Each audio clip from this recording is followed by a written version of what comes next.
వినాయకుడి నిమజ్జన ఊరేగింపు సమయంలో రెండు వర్గాల మధ్య ఘర్షణ చోటు చేసుకుని తీవ్ర ఉద్రిక్త పరిస్థితి నెలకొంది.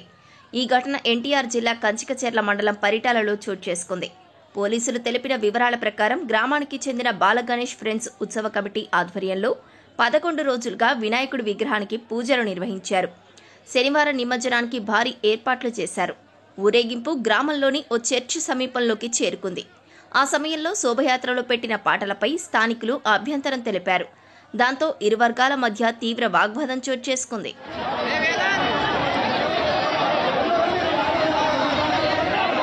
తోపులాట మధ్య జరిగిన రాళ్ల దాడిలో ఉత్సవ కమిటీ వర్గానికి చెందిన నవులూరి రాహుల్, గొల్లపల్లి కిషోర్లకు గాయాలయ్యాయి.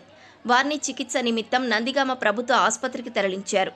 ఈ విషయం తెలుసుకున్న భాజపా శ్రేణులు సంఘటనా స్థలానికి భారీగా చేరుకొని ఉత్సవ కమిటీ సభ్యులతో కలిసి ప్రధాన రహదారిపై ఆందోళన చేపట్టారు.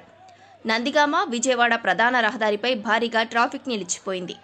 ఇరు వర్గాలు భారీగా మోహరించడంతో తీవ్ర ఉద్రిక్తత నెలకొంది. సమాచారం అందుకున్న పోలీసులు అక్కడికి చేరుకున్నారు. పరిస్థితిని సమీక్షించారు.